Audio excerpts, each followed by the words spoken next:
មើលទៅលោកហាក់ជាមានការគួរសមណាស់ខ្ញុំព្រមឲ្យលោកបើកវត្តចោះតែមានលក្ខខណ្ឌមួយកុំចាប់ខ្ញុំអីសូមមេត្តាផងគឺបាក់សីវាកំពុងតែស្រែកជេរទ្រង់ក្រាបទូលវាជេរថាទ្រង់ជាស្ដេចខូខើណាស់គ្មានសមត្ថភាពនឹងតែងតែធ្វើបាបប្រជារាស្ត្រផងដែរក្រាបទូលតែផ្ដាស់គ្មាននរណាអាចនិយាយនឹងសត្វបានទេរឿងបរោះចេះភាសាសាស្ត្រកាលពីព្រេងនាយមានប្តីប្រពន្ធពីរនាក់រស់នៅជិតមាត់ព្រៃពួកគាត់គ្មានកូនទេ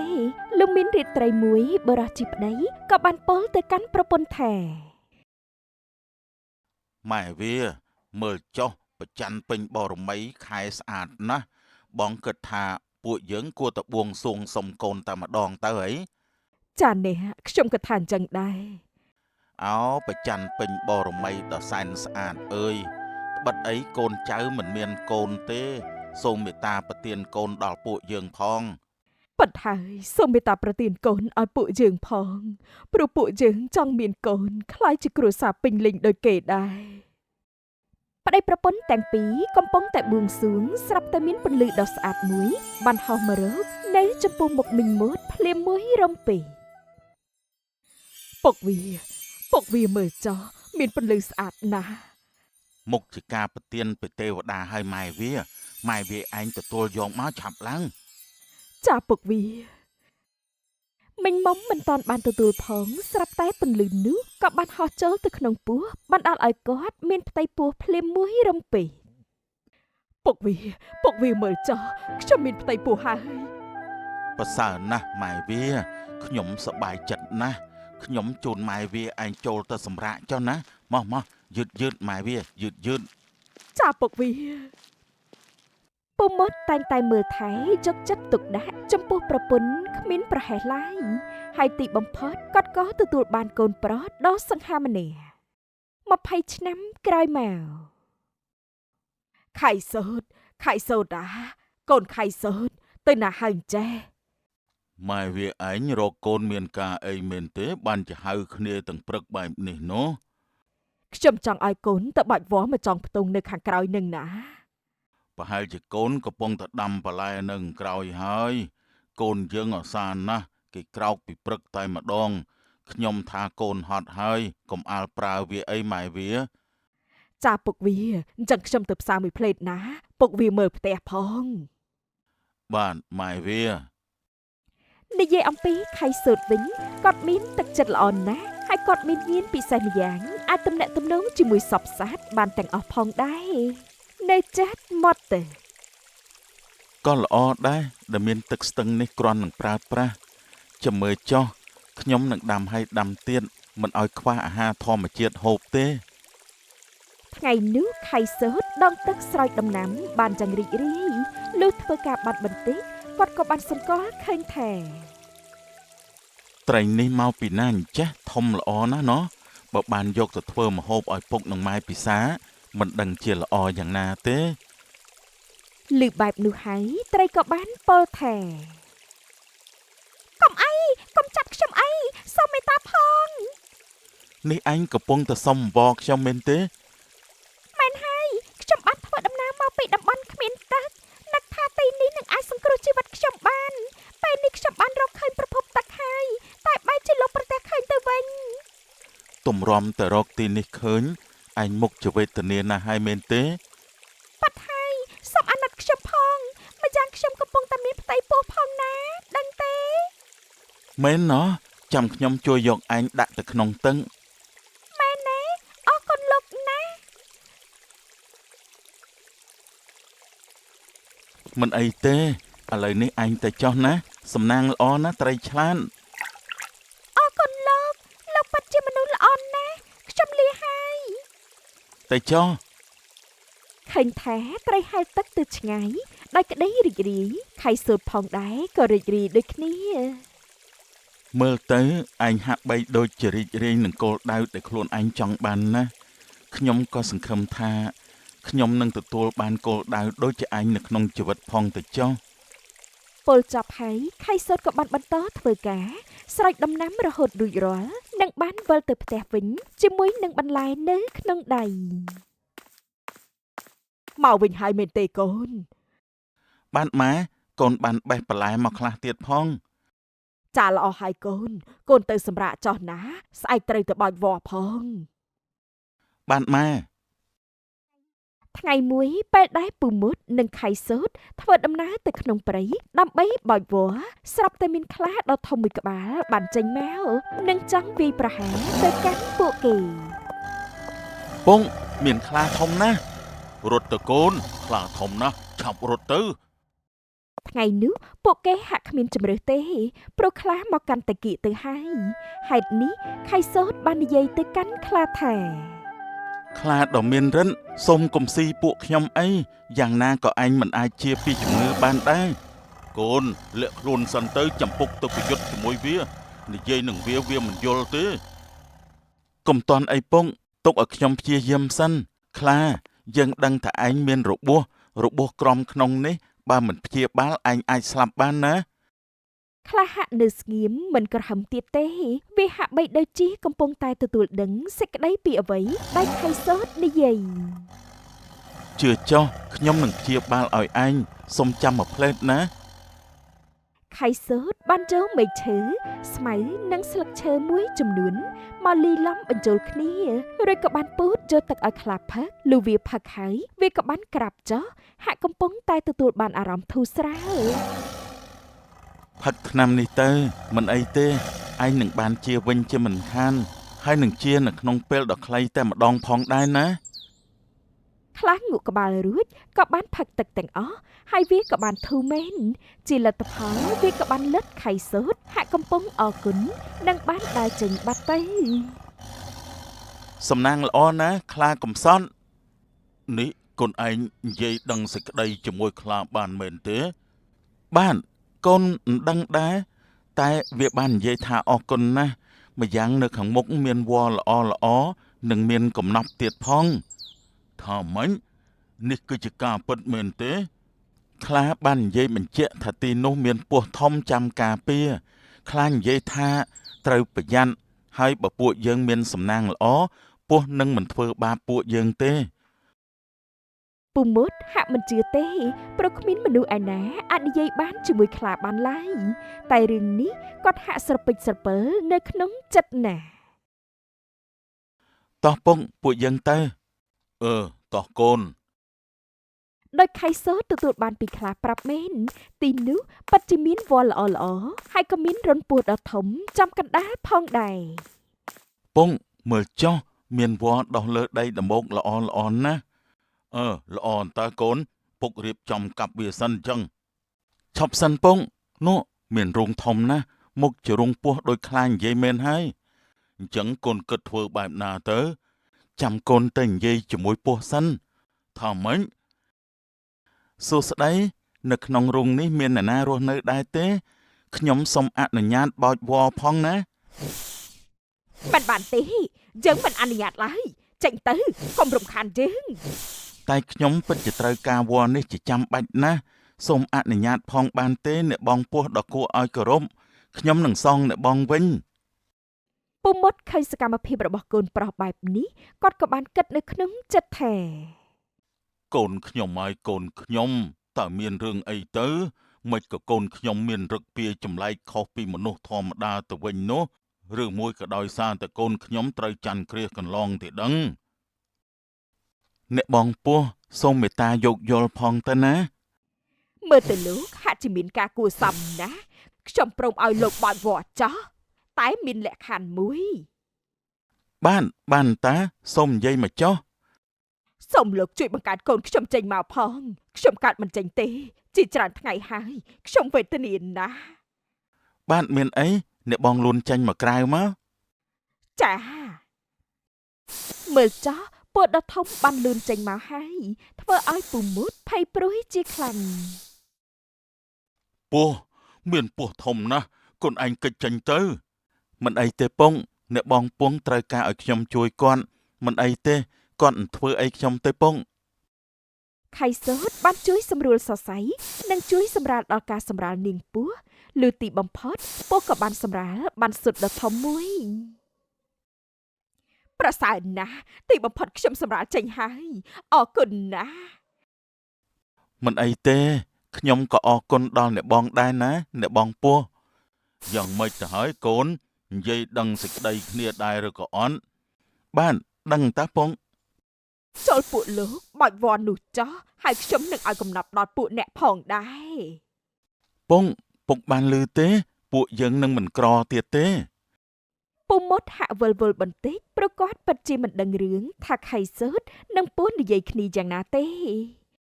អរគុណហើយណា ពុំមត់ចាប់ផ្ដើមមើលឃើញថាអ្វីខៃសឺតមិនមែនមិនគ្រប់ទេផ្ទុយទៅវិញគាត់គឺជាមនុស្សដែលមានចំណុចពិសេសតា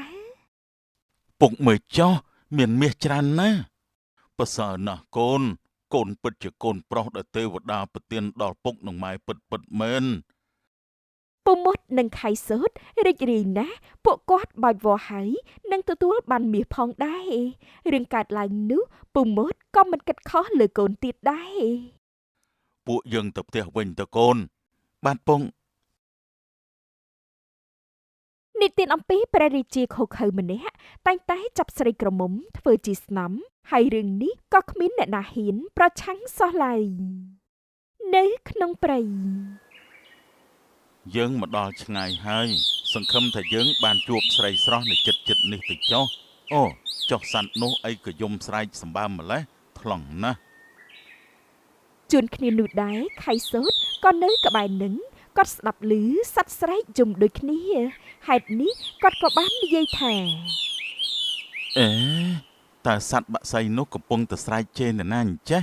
កុំប្រាប់តែជេរព្រះរាជាណាណែបាក់សៃកុំជេរបែបនេះវាមិនល្អទេ ទតឃើញបែបនោះព្រះអង្គក៏មានបន្ទូលមកកាន់ខៃសូតថា នេះឯងថាបាក់សៃកំពុងតែស្រែកជេរមែនទេសូមព្រះរាជទានទោសផងក្រាបទូលទូបង្គំខ្វះការគួរសមហើយមិនអីទេឯងនិយាយមកមើលគឺបាក់សៃវាកំពុងតែស្រែកជេរទ្រង់ក្រាបទូលវាជេរថាទ្រង់ជាស្ដេចខូខើណាស់គ្មានសមត្ថភាពនឹងតែងតែធ្វើបាបប្រជារាស្ត្រផងដែរក្រាបទូលតែផ្ដាស់គ្មាននរណាអាចនិយាយនឹងសัตว์បានទេឯងមានបំណងប្រមាថយើងទេដឹងសេនាចាប់វាយកទៅដាក់ទោសភ្លាមទៅតែនេះជាការពិតណាស់ក្រាបទូលសេនាយកវាទៅឲ្យខ្លានៅក្នុងទ្រុងខាងក្រោយហែកស៊ីភ្លាមទៅ ព្រះរាជាខឹងណាស់ហើយទ្រង់ក៏បានយាងទូតដោយផ្ទាល់នៅពេលដែលសេនាយកខៃសូតដាក់នៅក្នុងទ្រុងខ្លាផងដែរ យើងចង់ដឹងណាស់បើខ្លាហែកឯងស៊ីតើល្អមើលយ៉ាងណានោះអាមនុស្សប្រហើនពងម៉ែកូនកំពុងតែជាប់នៅក្នុងទ្រុងខ្លាហើយបើលោកទាំងពីរដឹងមិនដឹងជាពិបាកចិត្តយ៉ាងណានោះទេសេនាយកខ្លាមក នៅក្នុងពេលនោះសេនាបានប្រឡែងខ្លាដ៏ធំមួយក្បាលចូលមកវាកាចណាស់អ្នកទោសម្នាក់ណាក៏មិនអាចរួចខ្លួនពីចង្គំវាដែរ អូនេះគឺជាឯងទេមែនទេមែនហើយគឺជាលោកសោះតើឲ្យខ្ញុំប្រហារអ្នកមានគុណដោយរបៀបណាទៅខ្ញុំមិនអាចធ្វើបានទេអរគុណណាស់ដែលឯងមិនប្រហារខ្ញុំតើឯងសុខសប្បាយជាទេមិនសុខទេស្ដេចនេះតែងតែយកដៃក្តៅវាយខ្ញុំរហូតខ្ញុំវេទនាណាស់ហើយក៏គ្មានសេរីភាពដែរចាំខ្ញុំជួយឯងចុះអញ្ចឹងខ្ញុំមុខជាមានវិធីសូមទ្រាំបន្តិចណាតាមមួយផ្លេតទេល្អណាស់ដល់ពេលហើយរត់ចេញតាមផ្លូវនោះទៅអរគុណណាស់តែលោកវិញនោះខ្ញុំជួយបានដោយរបៀបណាដែរទៅមិនអីទេ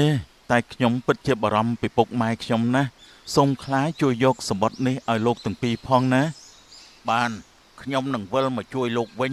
លាហើយណាទៅចុះមិនក៏ខ្លានោះមិនស៊ីវាអញ្ចឹងមិនអាចទេហេតើវាតាណាបាត់ហើយកុំទៅអី ព្រះរាជាកាន់តែខ្ចាល់ឡើងថែមទៀតហើយទ្រង់ក៏បញ្ជាឲ្យសេនាយកខៃសូតឲ្យពស់ជះលេបវិញម្ដង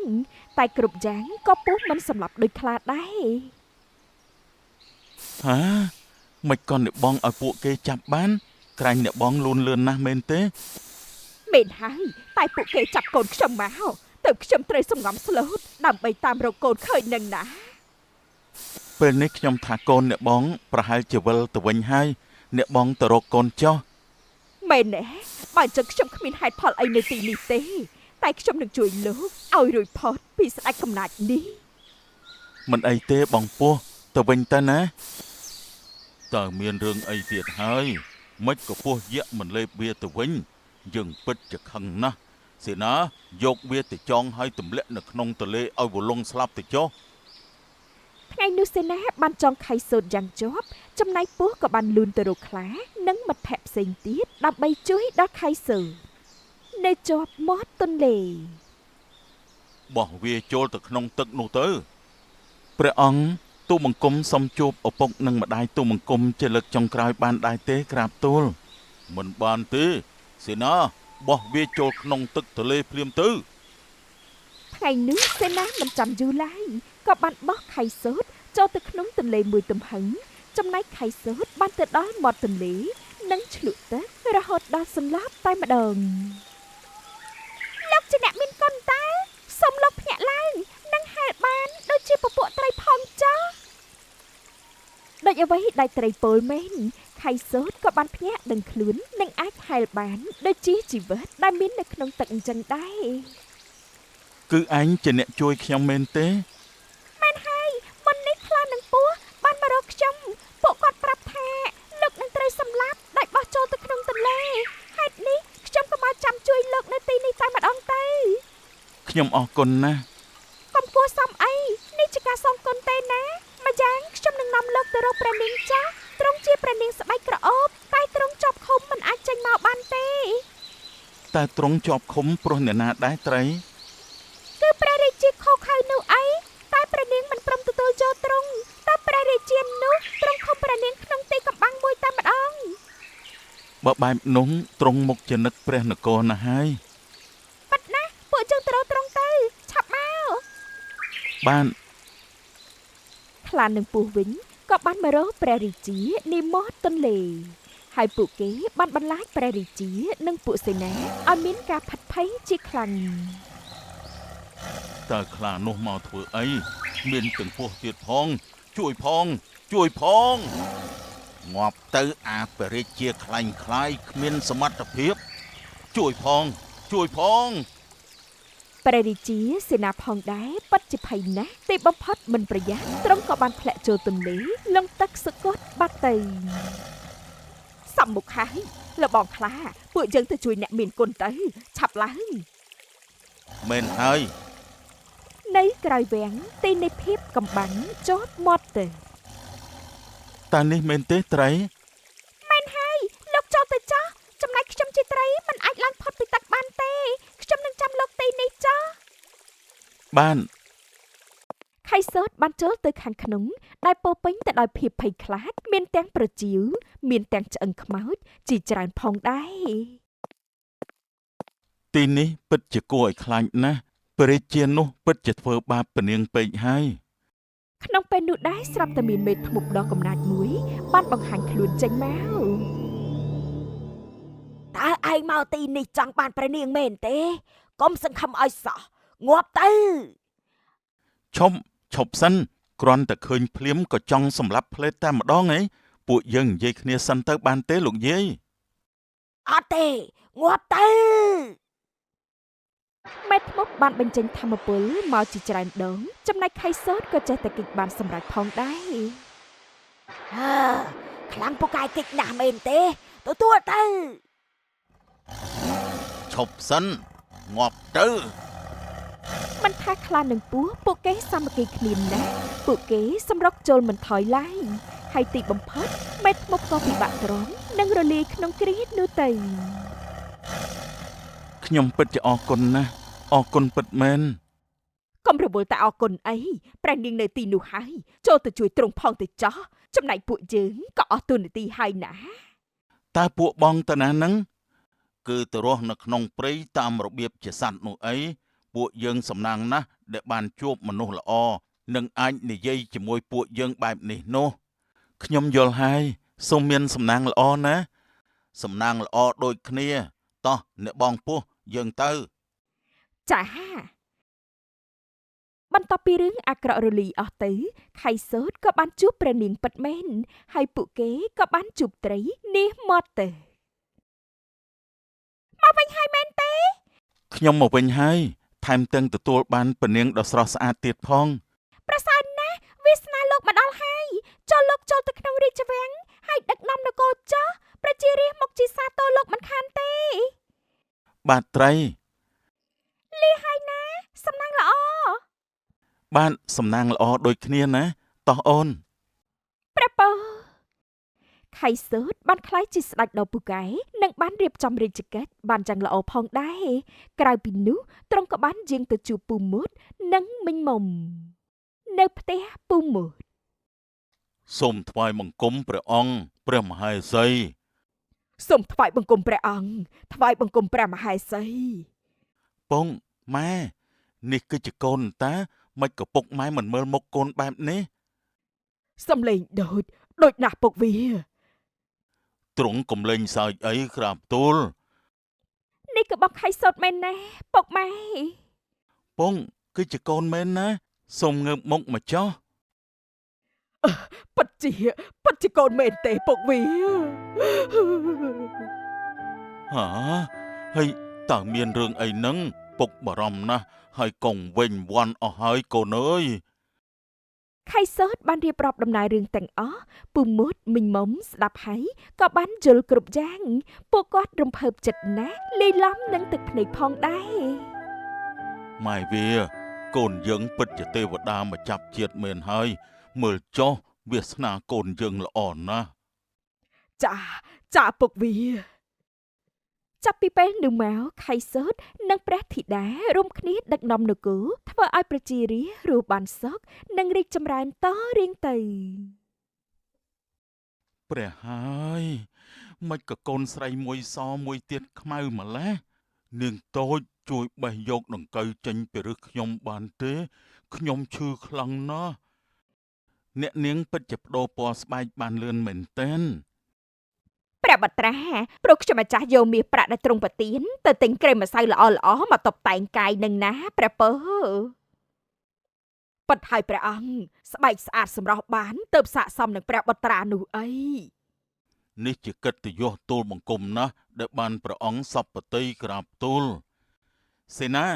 ចាប់ពួកគេទៅប្រហារជីវិតភ្លាម រឿងស្រីសនិងស្រីម៉ៅកាលពីព្រេងនេះមានបរិសម្នាក់មានទ្រព្យច្រើនណាស់ពេលនេះគាត់ក៏ចាស់ណាស់ហើយនិងមានកូនប្រុសពូកែ2នាក់ផងដែរនៅផ្ទះលោកសេដ្ឋីវិស័យក ូនសវណ្ណនិយាយចឹងប្រពន្ធឯងចិត្តគ្រប់ខែហើយមែនទេបាទមែនហើយពងខ្ញុំគិតថាប្រហែលជាស្អែកកាន់ស្អែកនេះសម្រាលហើយមើលទៅពងបើអញ្ចឹងប្រសើរណាស់ពងក៏ឆាប់បានចៅយកមកបលែងលេងដែរ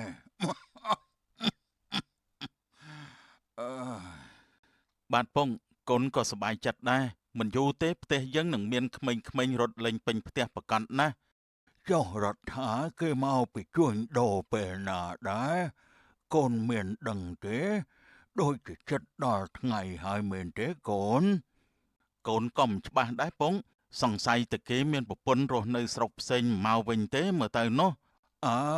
បើគិតទៅរដ្ឋាគេទៅជួញដូរដូចជាយូរដែរហើយបើមិនមកគួរតែផ្ញើសម្បត្តិឲ្យគេមកផ្ទះវិញល្អជាងណាសវណ្ណបានពងកូននឹងផ្ញើសម្បត្តិឲ្យគេមកវិញឆាប់នេះហើយល្អហើយអញ្ចឹងពុកទៅសម្រាកសិនណាកូន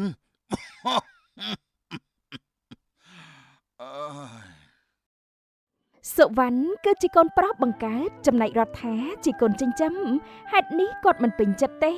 អ្វីគាត់មិនចង់ឲ្យរដ្ឋាទទួលបានសូម្បីតែមួយសេនក៏ដោយ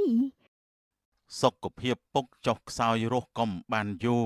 សុកក៏ចង់ឲ្យហៅវាមកវិញពុកមុខจะចង់ចែកទ្រព្យអានោះមិនខានទេគួរឲ្យក្តៅកាហាយណាស់ ថ្ងៃនោះសុវណ្ណមិនបានផ្ញើសម្បត្តិទៅរដ្ឋាទេហើយលោកសេដ្ឋីវិស័យវិញក៏មិនបានចាប់អារម្មណ៍ដែរព្រោះតែនៅក្នុងផ្ទះកំពុងតែជួបរឿងរីករាយមួយបងខ្ញុំឈឺពោះណាស់ខ្ញុំចិត្តសម្រាលហើយឈឺណាស់ឈឺខ្លាំងណាស់ នេះអូនឯងចិត្តកាតហើយមែនទេបងរំភើបណាស់ទ្រាំសិនណាអូនអ្នកបំរើឆាប់ទៅហៅយាយមកភ្លាមមក ថ្ងៃនោះដែរគ្រប់គ្នារីករាយនឹងវត្តមានសមាជិកថ្មីណាស់តែពេលនោះសវណ្ណហាក់មានការខកចិត្តរឿងមួយ ព្រះហើយមិនក៏កូនស្រីមួយសមួយទៀតខ្មៅម្ល៉េះបានកូនភ្លោះមែនទេបើអញ្ចឹងល្អណាស់ តែកូនមួយនោះខ្មៅយ៉ាងនេះសង្ស័យតែកូនបិសាចហើយបងលោកពុកវាខ្មៅណាស់ កុំនិយាយផ្ដេសផ្ដាសវាជាកូនពួកឯងណា ហើយមិនក៏រើសអើងក្មេងបែបនេះទៅវិញនោះ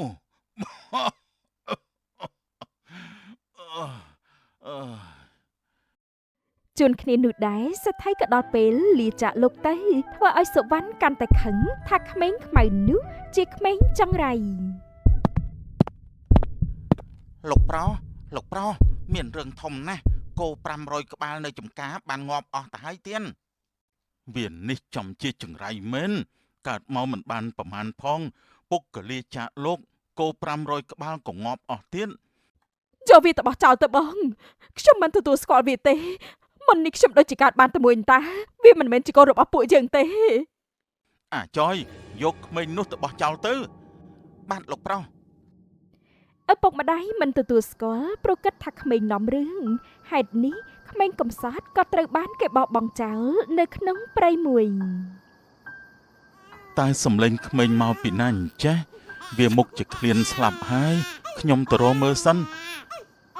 រដ្ឋាមិនបន្តទៅមុខទេគាត់ឈប់សិននិងក្រឡេករកមើលតាមសំឡេងនេះស្រាប់ពេលដែលគាត់ឈប់នោះដើមឈើក៏បានរលំចំពោះមុខគាត់ដូចគ្នា ព្រះហើយបើខ្ញុំដើរទៅមុខទៀតដើមឈើនោះមុខជាបាក់សង្កត់លើខ្ញុំជាមិនខានតើក្មេងតូចនោះបានជួយខ្ញុំមែនទេ រដ្ឋាបានងាកឆ្វេងបន្តិចក៏បានឃើញមានក្មេងតូចម្នាក់កំពុងតែយំដោយការដឹងគុណនិងក្តីមេត្តានោះគាត់ក៏បានយកក្មេងនោះទៅផ្ទះរបស់សេដ្ឋីវិស័យតែម្ដងនៅផ្ទះសេដ្ឋីវិស័យ កុំយំអីណាក្មេងតូចក្មេងឆ្លាតដឹងទេចាំខ្ញុំជួយចិញ្ចឹមអញឲ្យបានល្អមើលទៅស្បែកអញចុះស្អាតណាស់ ឃើញបែបនោះហើយសុវណ្ណខឹងណាស់គាត់ដើរមកនិងបាននិយាយថា ណែអរដ្ឋាមិនក៏អញបីក្មេងនោះមកវាជាក្មេងដែលយើងបោះចោលទេណាវាជាក្មេងចង្រៃណាស់បងប្រុសនិយាយថាបោះចោលមែនទេតែនាងតូចនេះជាមនុស្សមិនមែនជាសម្រាមទេណាបងតែវាមិនល្អនាងខ្មៅនេះកើតភ្លាមពុកក៏ស្លាប់ភ្លាមគោរាប់រយក្បាលក៏ងាប់ទៀតដូច្នេះយើងមិនអាចទុកវាបានទេថាម៉េចពុកស្លាប់ហើយមែនទេពុកអើយពងខ្ញុំមិនទាន់បានសងគុណពុកនៅឡើយទេបែបនេះហើយអញនៅតែបីនាងខ្មៅនេះមកទៀតឯងយកវាទៅបោះចោលទៅយើងមិនទទួលស្គាល់វាទេអញ្ចឹងបានសេចក្តីថានាងតូចនេះជាកូនបងមែនទេមែនហើយតែយើងមិនយកទេមុននេះយើងមានកូនស្រីភ្លោះម្យ៉ាងយើងមានម្នាក់ល្អណាស់ទៅហើយកូនភ្លោះមែនទេតែមិនក៏កូនដែលសម្បល់ខ្មៅបងថានាំគ្រោះចំណែកនាងតូចសម្បល់សបែរជាមិននាំគ្រោះបែបនេះវាអយុត្តិធម៌ណាស់យើងមិនចង់និយាយច្រើនទេបើឯងចង់ជួយវាយើងនឹងដេញឯងចេញដូចគ្នាទៅនៅដីម្ដុំរបស់ឯងនោះចុះបានពុកលាចាកលោកទៅហើយខ្ញុំក៏មិនធ្វើឲ្យបងទើសទាល់ទៀតដែរឆាប់ទៅម៉ាសេនមកកាក់ក៏យើងមិនចែកឲ្យអាកូនចិញ្ចឹមគ្មានបានការដូចជាឯងនេះដែរកុំភ័យអីម៉ាសេនក៏ខ្ញុំមិនយកពីបងដែរសូមឲ្យបងមានបានបន្តផងទៅចុះ រដ្ឋាបានបីនាងតូចទៅរស់នៅលើដីតូចមួយនៅជាប់ចំការដែលគាត់បានទិញនិងបានមើលថែស្រីម៉ៅរហូតដល់នាងមានអាយុ10ឆ្នាំនៅក្នុងចំការពុកកូនចង់ចូលទៅលេងទីនោះណាទីនោះមែនទេតែម៉ែមិនចង់ទៅទេម៉ែស្អប់ទីនោះណាមិនអីទេម៉ែវាទៅផ្ទះមុនចុះខ្ញុំធ្វើតាមកូនសិនកូនចង់ទៅណាស់មែនទេបានពុកនាំឯងទៅចុះ សុវណ្ណបាននាំកូនស្រីទៅលេងចិត្តចំការរបស់រដ្ឋាពួកគេរីករាយណាស់ហើយមួយសន្ទុះសុវណ្ណក៏សម្រាកបន្តិចចំណែកស្រីសក៏បានជួបនឹងស្រីម៉ៅតែម្ដងព្រះអើយតើនេះជាអ្វីឲ្យប្រកាសនឹងអីក៏ខ្មៅម្ល៉េះខ្ញុំជាមនុស្សទេនាងជាអ្នកណាបានជាមិនស្គាល់មនុស្សបែបនេះនិយាយស្អីហ្នឹងមកពីនាងអាក្រក់ពេកនឹងណានេះមិនយល់អំពីភាសាគេមើងងាយទេមែនទេអញមកទៅដូចជាកូនអ្នកមានណាតែចរិយាអញវិញមិនល្អទេណាស់ហើយចាស់បានជាមកហើយលេងបលប់បលោជាមួយគ្នាទេល្អទេឯងអាក្រក់ណាស់ខ្ញុំមិនលេងជាមួយឯងទេចេញទៅខ្ញុំរស់នៅម្ដុំនេះឲ្យខ្ញុំទៅណាទេតែអញទេដែលខ្ញុំមិនដែលឃើញនោះឯងវង្វេងមែនទេផ្ទះអញនៅឯណាទេចាំខ្ញុំជូនឯងទៅវិញកុំមកកាន់ដៃខ្ញុំហើយព្រះអើយពុកជួយខ្ញុំផងទៅជួយផងបិសាចចង់សម្លាប់កូនហើយពុកជួយកូនផងទៅពុកកូនចិត្តស្លាប់ហើយឯណាបិសាចនោះអូគឺជាក្មេងខ្មៅទេហ៎ណែនាងខ្មៅហើយមិនបានជាចង់សម្លាប់កូនយើងបែបនេះនាងក៏ហត់ទេខ្ញុំមិនបានសម្លាប់ឯណានាងនៅក្មេងសោះនិយាយកុហកប្រយ័ត្នបាបណាកូនយើងស្អាតល្អនាងមិនចេះកុហកទេនាងឯងមុខអាក្រក់ចរិតមុខជាមិនល្អទេឯណារំពាត់វត្តនឹងខ្មៅនេះម្ដងទៅមើល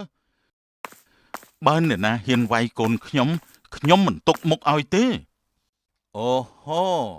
យ៉ាងម៉េចស្រឡាញ់កូនណាស់ហីហ៎អាក្ររហាមមែនហើយនាងជាកៅភ្នែកខ្ញុំនាងជាគ្រប់យ៉ាងមិនមែនដូចជាបងទេកូនខ្លួនបង្កើតសោះបែរជាបោះបង់ទៅវិញបងមិនស្មើនឹងសត្វដេរិឆានផងឯងជេរយើងមែនទេមែនហើយព្រោះបងជាមនុស្សបែបនេះឆាយើងប្រាប់ឯងណាកូនស្រីពួកយើងកើតភ្លាមក៏នាំលៀបមកសន្ធឹកសន្ធាប់ចំណែកឯងវិញក្មេងនេះនឹងកាច់វាសនាឯងគ្មានថ្ងៃឡើងខ្ពស់បានទេកាច់ឬមិនកាច់មិនសំខាន់ទេដែលសំខាន់ធ្វើជាឪពុកដ៏ល្អម្នាក់តើបងធ្វើបានទេឯងស្រីសកូនយើងជាមេឃចំណែកនាងខ្មៅជាដីចាំទុកផងទៅញ៉ាទុកសិនចុះកូនស្រីយើងទៅវិញកុំនៅចិត្តអ្នកក្រអីថាមិនត្រូវអាចឆ្លងកថាបានដែរចាប់ពុកពួកយើងទៅវិញទៅទីនេះស្អុយណាស់ហើយគួរឲ្យខ្លាចទៀតសុវណ្ណមើងងាយតែឌីលហើយក៏បានចាក់ចេញទៅដោយមិនគិតអាណិតស្រីម៉ៅឡើយចំណែកស្រីម៉ៅក៏បានពោលសួររដ្ឋាថាពុកតែគាត់ជាឪពុកកូនមែនទេនេះកូននិយាយអីហ្នឹងពុកគឺនៅទីនេះហើយអំប្រុសមិននឹងអាចជាឪពុកកូនបានទៅគាត់ជាអំប្រុសខ្ញុំមែនទេតែពុកកូនមើលដឹងថាគាត់ជាឪពុកខ្ញុំច្បាស់ណាស់ចំណែកពុកមិនមែននោះទេនេះកូនមានញៀនពិសេសមែនទេកូនក៏មិនដឹងដែរតែពុកកុំបារម្ភអីកូនគឺជាកូនរបស់ពុកចំណែកអំប្រុសគឺជាអំប្រុសហើយខ្ញុំស្រឡាញ់ពុកនិងម៉ែជាងគេក្នុងโลกនេះបែបនេះទៅត្រូវណាកូនស្រីពុកម៉ែក៏ស្រឡាញ់កូនជាងគេដែរពុកតើពុកនិងម៉ែគ្មានប្រាក់ពិបាកណាស់មែនទេគ្មានប្រាក់ពុកនិងម៉ែមិនអីទេតែបើកូនមិនស្រឡាញ់ពុកម៉ែចិត្តពុកម៉ែពិបាកជាងអត់មានប្រាក់ទៅទៀតណាដឹងទេចាប់ពុកតែពុកអំប្រុសចំអកពុកណាស់បើបែបនោះមានប្រាក់អាចឲ្យមនុស្សមើងងាយគ្នាបានមែនទេពុករឿងនេះគឺអាស្រ័យទៅលើមនុស្សទេកូនតែកូនត្រូវចាំណាកុំឲ្យមាសប្រាក់មកបំផ្លាញកូនឲ្យសោះធ្វើមនុស្សត្រូវចេះស្មោះត្រង់និងចិត្តល្អផងដែរចាប់ពុកគឺវត្តមានកូនសំខាន់ជាងអ្វីទាំងអស់មាសប្រាក់មិនអាចដូរបានទេដឹងទេចាប់ពុកម្ដាយកូនប្រហែលជាមកពីផ្សារហើយតោះពួកយើងទៅនាងតូចជួយខ្ញុំផងបានទេខ្ញុំឈឺណាស់ចាចាំខ្ញុំពិនិត្យឲ្យចាកូននិយាយជាមួយពុកមែនទេចាគឺកូនចង់និយាយថាពុកទៅមុនបានទេកូនចង់លេងជាមួយដើមឈើសិនណាពុកទៅចារដ្ឋាក៏បានទៅផ្ទះវិញនាងតូចជួយបេះយកដង្កូវចេញពីរឹសខ្ញុំបានទេខ្ញុំឈឺខ្លាំងណាស់ មិនអីទេត្រឹមតិចណាចាំខ្ញុំបេះដង្កូវឲ្យរួចឥឡូវហើយណាលោកតាដាំស្វាយ ឈឺណាស់វាខំជាប់ស្អិតតែម្ដង រួចហើយលោកតាដាំស្វាយ អរគុណណាស់ក្មេងតូចនាងពិតជាចិត្តល្អមែនគិតអញ្ចេះចុះណាចាំខ្ញុំបញ្ចេញផ្លែស្វាយទុំដ៏ផ្អែមជូននាងណា ចាលោកតាដាំស្វាយខ្ញុំកំពុងតែឃ្លានផងណាថ្ងៃនោះដែររដ្ឋាក៏បានសម្គាល់ឃើញទាំងអស់រដ្ឋាភ្ញាក់ផ្អើលជាខ្លាំងនិងបាននិយាយម្នាក់ឯងថា នេះកូនស្រីខ្ញុំចេះនិយាយជាមួយដើមឈើផងមែនទេមើលចុះស្វាយនោះមិនដែលមានផ្លែនឹងចិត្តងាប់ទៅហើយបែរជាអាចមានផ្លែត្រឹមតែពេលដ៏ខ្លីទៅវិញ លេហើយណាលោកតាដាំស្វាយ លីហើយណាក្មេងល្អ នៅផ្ទះរបស់រដ្ឋា កូនខ្ញុំពិតជាមានញៀនពិសេសមែនហើយកូនខ្ញុំមិនមែនជាក្មេងចង្រៃទេនាងជាក្មេងនាំសំណាងទៅវិញតា មកវិញហើយមែនទេបងឯណាកូនស្រីខ្ញុំនៅទីនេះម៉ែមកចាស់កូនបាត់ផ្លែស្វាយទៀតផងមែនណាកូនស្រីម្ដាយមកទុកសិនទៅហើយទៅងូតទឹកចាស់ណាចាំម៉ែចិត្តឲ្យកូនហូបចាំម៉ែ អូនថ្ងៃនេះបងបានឃើញកូនយើងមានញៀនចម្លែកពិសេសណាស់នាងអាចនិយាយជាមួយដើមឈើបានណា មែនហើយបងព្រឹកមិញអូនក៏បានឃើញរឿងមួយដែរតែអូនមិនទាន់បាននិយាយប្រាប់បងទេ តែជាអ្វីទៅអូនបានឃើញអីមែនទេ ព្រឹកមិញអូនបានឃើញកូនជើងនិយាយជាមួយកបីក្រោយផ្ទះដំបងអូនគិតថាកូនមានបញ្ហាតែពេលដែលអូនពិនិត្យឲ្យបានច្បាស់នោះពួកគេពិតជាដឹងសេចក្តីគ្នាណា នេះកូនយើងពិតជាក្មេងពិសេសមែនហើយ ម្យ៉ាងទៀតនាងបានព្យាបាលឆ្មាដែលកំពុងតែឈឺចិត្តស្លាប់ឲ្យជាឡើងវិញត្រឹមតែមួយរំពេចទៀតផងណាបង ពិតមែនណាពិតជាអស្ចារ្យណាស់កូនយើងមុខជាទេពធីតាមកចាប់កំណើតប្រកបមែនហើយ គ្រួសាររដ្ឋានិងផានីតែងតែមានសេចក្តីសុខសុភមង្គលណាស់ថ្ងៃមួយពួកគេបាននាំគ្នាទៅដកផ្សិតនាចប់ព្រៃធំមួយយ៉ាងរីករាយនៅក្នុងព្រៃ កូនច្បាស់ហើយថាខែនេះមានផ្សិតដុះនោះ មានឬមិនមានមិនសំខាន់ទេបងសំខាន់បានចេញមកដើរលេងម្ដងក៏រីករាយណាស់ទៅហើយមែនទេកូនស្រីចាំម៉ែម្យ៉ាងទៀតម្ដុំនេះមកជាមានផ្សិតល្អមិនខានទេ ពុកជឿកូនប្រុសកូនមិនដែលស្មានខុសម្ដងណាទេត្រូវហើយណែគិតអញ្ចេះចុះពួកយើងរៀបចំកន្លែងអង្គុយនិងហូបអាហារនៅទីនេះចុះព្រោះទីនេះមានម្លប់ល្អណាស់ ចាប់ពឹកលោកតាដើមឈើលោកប៉ាត់ជាធំរឹងមាំនិងមានម្លប់ល្អណាស់ពួកយើងសុំសម្រាប់ទីនេះផងណាគ្រាន់តែឃើញស្រីម៉ៅចេះគួរសមបែបនេះដើមឈើក៏បានបញ្ចេញផ្លែមកជាច្រើនដើម្បីជូនក្មេងតូចដល់គួរឲ្យស្រឡាញ់ម្នាក់នេះបងមើលចោះដើមឈើចេញផ្លែហើយ ពិតជាអស្ចារ្យណាស់នេះលោកតាដើមឈើកំពុងតែជូនអំណោយដល់កូនហើយមែនទេ ចាមែនហើយពឹកអរគុណណាស់លោកតាដើមឈើឃើញបែបនោះកូនចាបមួយក៏បានហៅមកទុំលើមេឈើនិងបាននិយាយមកកាន់ស្រីម៉ៅថាអរគុណហើយណាស់ក្មេងល្អបានឯងខ្ញុំក៏មិនខ្វះផ្លែឈើហូបដែរកន្លងមកលោកតាដើមឈើកម្រជូនផ្លែដល់គេណាស់ដឹងទេមែនទេបងចាប កូននិយាយជាមួយចាមមែនទេ ចាប់ពឹកនាងតូចខ្ញុំជូនអំណោយដល់ឯងមួយចោះមកតាមខ្ញុំមកពឹកម៉ែកូនចាប់និយាយថាចង់ជូនអំណោយមួយដល់កូនកូនទៅតាមគាត់មួយផ្លេតសិនណាកូនស្រីមិនល្អទេដឹងកូនចាប់ថានៅមិនឆ្ងាយទេម៉ែចិត្តនួនតាកូនមកវិញឥឡូវហើយ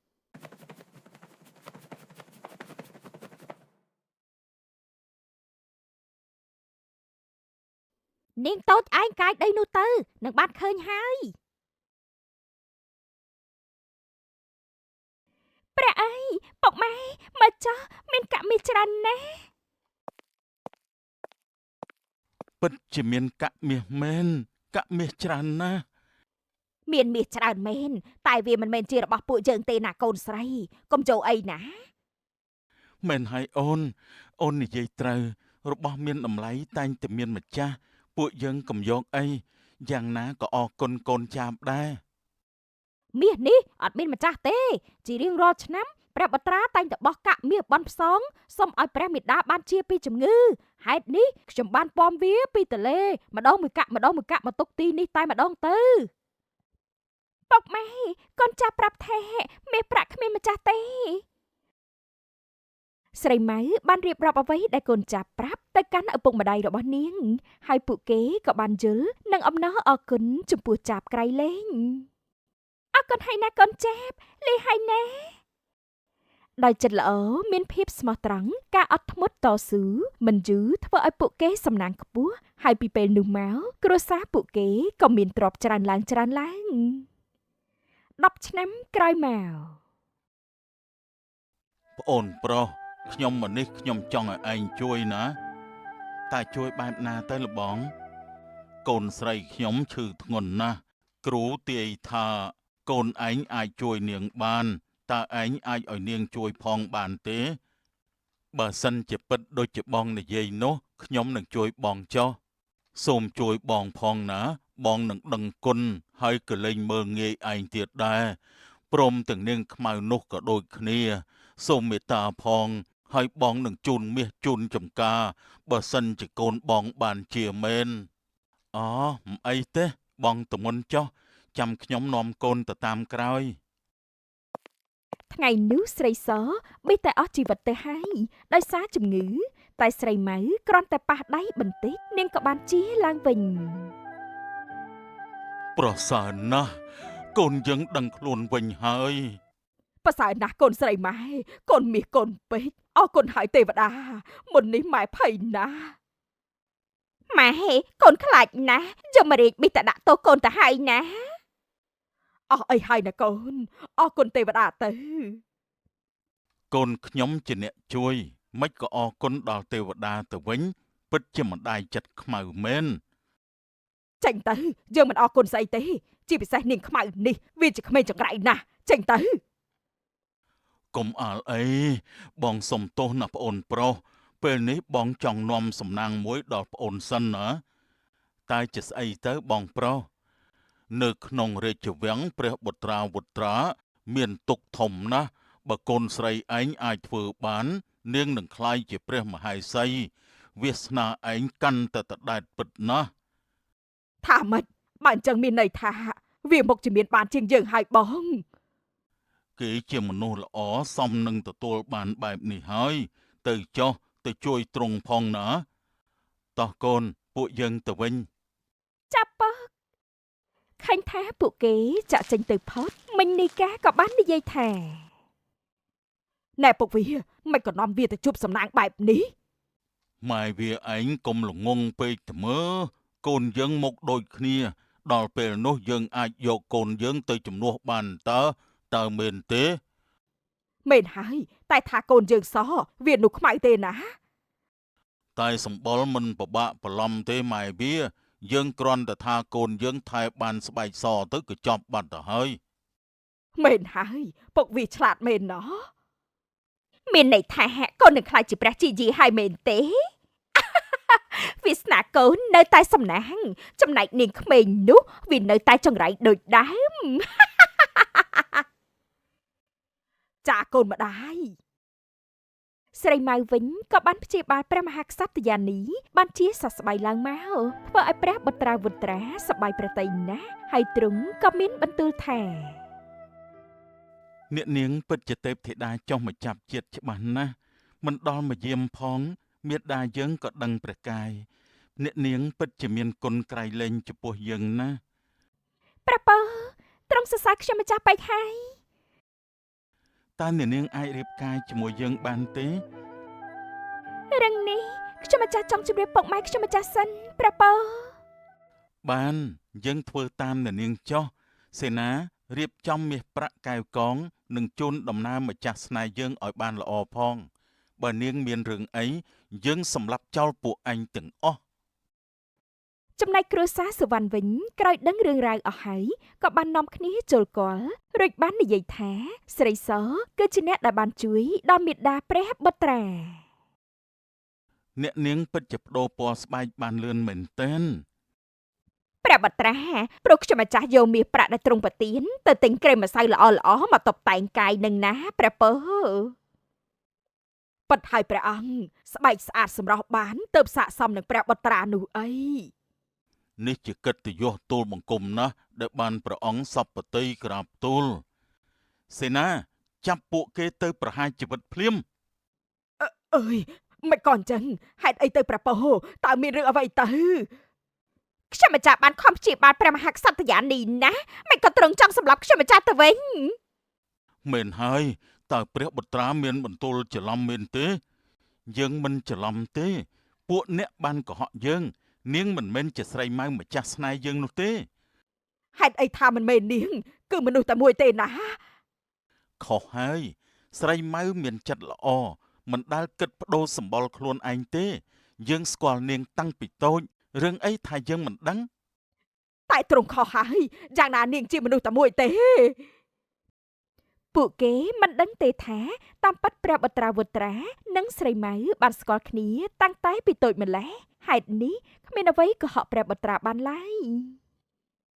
អ្នកក៏អាក្រក់ប្តីអ្នកក៏អាក្រក់ពួកលោកជាឪពុកម្ដាយដេរិឆាន់ណាស់មានកូនភ្លោះរួចបោះបង់ចោលគិតថាយើងមិនដឹងមែនទេព្រះអង្គទូលបង្គំខុសហើយសូមកុំសម្លាប់ទូលបង្គំអីសូមមេត្តាផងទៅក្រាបទូលយកពួកគេចេញទៅ ពេលនោះរដ្ឋានិងស្រីម៉ៅក៏បានចូលមកដល់ល្មមព្រះបុត្រាមេត្តាផងទោះបីជាពួកគាត់បោះបង់ខ្ញុំម្ចាស់ចោលតែពួកគាត់ក៏មានគុណណាស់សូមលើកលែងឲ្យពួកគាត់ផងទេកូនស្រីម៉ែខុសហើយ មានតែកូនទេដែលល្អជាងគេពុកខុសហើយបានយល់ដល់ម្ចាស់ស្នេហ៍យើងពួកលោកចេញទៅវិញទៅសូមអរព្រះគុណព្រះបុត្រាតោះម៉ែវាកូនស្រីពួកយើងទៅវិញសម្បកកាយអាចកែបានតែសន្តានមិនងាយនោះទេមែនហើយយើងពិតជាមានសំណាងណាស់ដែលបានជួបម្ចាស់អូនម្ដងទៀត តាមប៉ាត់បងជាព្រះបុត្រាសោះត្រង់ខូចមែនខ្មៅសថត់ស្គមជាសម្បកក្រៅទេវាអាចកែបានតែសន្តានទៅជារឿងដែលពិបាកទៅវិញចុងក្រោយព្រះបុត្រាក៏បានរស់នៅជាមួយម្ចាស់ស្នេហ៍សុខសាន្តតរៀងទៅ